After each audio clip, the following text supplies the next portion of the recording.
Feminismo y multipolaridad. Dos conceptos que no suelen mezclarse en los análisis geopolíticos, aunque en realidad van, o mejor dicho, deberían ir íntimamente ligados. Porque al igual que en el planeta existen diferentes sistemas políticos y económicos, culturas y formas de entender el mundo, también existen varias maneras de entender y ejercer el feminismo. Aunque el norte global haya tratado de imponer su visión del feminismo como la única posible al resto del mundo. Y para conversar sobre todo esto, hoy ahí les va. Se ha permitido que la oligarquía occidental instrumentalice el feminismo en beneficio de sus intereses que no tienen nada que ver con los derechos de las mujeres del sur global, ni siquiera los derechos de las mujeres dentro de Occidente.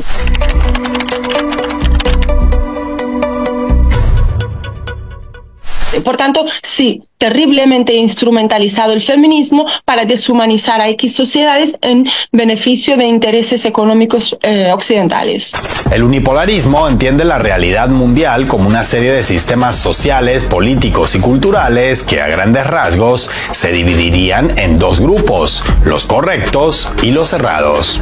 Desde el punto de vista del norte global, su sistema de gobierno económico y social es el único moralmente correcto, funcional y el que debe aplicarse en el resto de países.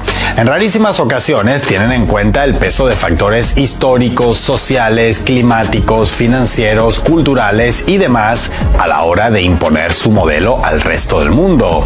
Y como era de esperar, lo que entienden por feminismo no podía ser la excepción. Bueno, en primer lugar, el feminismo occidental pretende ser universal desde un punto de vista etnocéntrico y eurocéntrico. Ahí está precisamente el problema del feminismo occidental, su profundo eurocentrismo. Entonces, el feminismo ha de ser universal, sí, pero atendiendo a las circunstancias particulares, dependiendo del contexto, la cultura y la situación socioeconómica y territorial y política de cada mujer. Es decir, no es lo mismo la realidad material de una mujer que está en Sudán que la realidad material de una mujer que está pues en Alemania. Así surgió una corriente feminista motivada por unas circunstancias muy específicas en un contexto muy particular. Pero como tantas otras imposiciones político-culturales del norte global hacia el sur global, buena parte de ese feminismo más privilegiado socialmente siente que deben dictar cátedra a mujeres de otras latitudes, sin tener en cuenta sus diferentes circunstancias y contextos. Por decirlo al estilo de Josep Borrell, estamos ante una especie de feminismo de jardín que mira por encima del hombro a lo que consideran feminismo de la jungla. El problema es que en un país invadido o colonizado por políticas occidentales, ni siquiera entra dentro de tus prioridades. La primera de tus prioridades es la lucha por la independencia de tu territorio para poder tan siquiera poder concebirte como ser humano en un territorio y poder construir tu futuro y tu emancipación. Es decir, la lucha feminista está en gran parte determinada por un factor que engloba a todo el planeta, pero que no se manifiesta de la misma forma en cada lugar. Y actualmente somos testigos de un doloroso ejemplo de esta inmensa diferencia. La geopolítica es el pilar fundamental que va a determinar la posición en la que se va a encontrar la realidad material de cada mujer. Pongo un ejemplo muy gráfico para que se entienda. Por ejemplo, pues ahora mismo Palestina.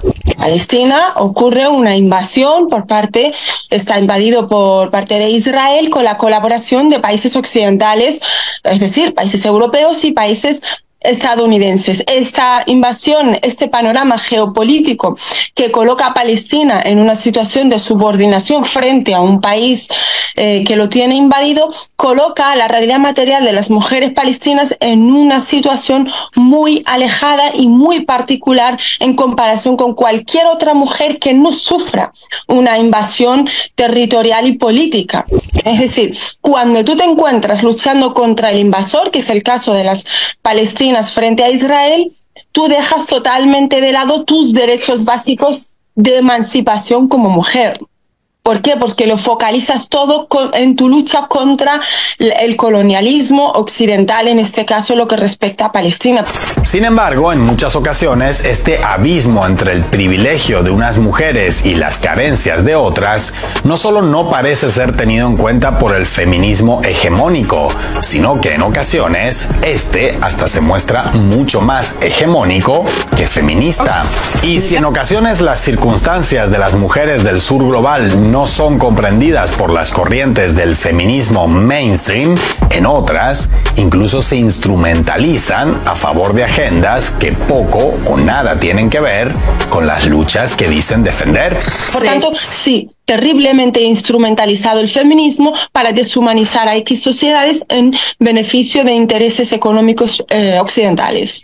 Como ocurre en muchos otros aspectos de la geopolítica global, esta incomprensión e instrumentalización desde el feminismo del jardín hacia el de la jungla ha abierto prácticamente un cisma entre ambos. Sin duda, el feminismo desde la invasión de Irak fue utilizado e instrumentalizado por la oligarquía occidental para justificar su invasión en Irak. George Bush lo dijo claramente, ¿no? Dijo, vamos a democratizar estos países salvajes y a liberar a sus mujeres de los velos. Lo que han hecho precisamente es volver los países mucho más conservadores y más retrógrados. ¿Por qué? Porque les han sumergido en el caos. Y cuando una sociedad es sumergida en el caos, tiende a imperar más la versión más reaccionaria. Entonces, desgraciadamente, una de las cuestiones que ha hecho que las feministas del sur global se distancien de forma muy notoria con respecto al feminismo occidental que tiene mayor altavoz es, uno, su etnocentrismo, dos, la permisividad en cuanto a la instrumentalización de los derechos de las mujeres del sur global en beneficio de la política y de los intereses económicos y geopolíticos de Occidente. Esta instrumentalización que lleva a cabo Occidente con respecto al feminismo para invadir a otras sociedades y deshumanizarlas ha hecho que estas mismas sociedades vean al feminismo como un instrumento de invasión y de colonización. Así, para más colmo, al convertirse, voluntariamente o no, el feminismo hegemónico en un arma del norte global para alcanzar sus intereses en determinadas regiones, este complica las luchas de las mujeres de esos países, en lugar de facilitarla. Los propios gobiernos o los propios movimientos políticos, mayoritariamente acaparados por hombres dentro de estos países, instrumentalizan la narrativa occidental con respecto a los derechos de las mujeres. Mirad cómo usan vuestros derechos para invadirnos e involucionarnos y destruirnos. Entonces se producen dos narrativas muy peligrosas donde el único perjudicado aquí son las mujeres, porque ni a nuestros políticos dentro de nuestros territorios ni a los políticos occidentales les interesan los derechos de las mujeres. Entonces las feministas se ven luchando contra dos vertientes: la vertiente hegemónica y colonialista de Occidente y la vertiente conservadora y profundamente misógina de los propios gobernantes que tienen ahí. Entonces es una lucha muy complicada. Una lucha muy complicada, en efecto, pero que al igual que otras tantas luchas postergadas de la humanidad, encuentra ahora una oportunidad histórica para desarrollarse como nunca antes. Por supuesto, han surgido muchísimos feminismos dentro del sur global. El sur global que más conozco es el mundo árabe, o mejor dicho, Oriente Próximo, mundo árabe, persa, entre otros.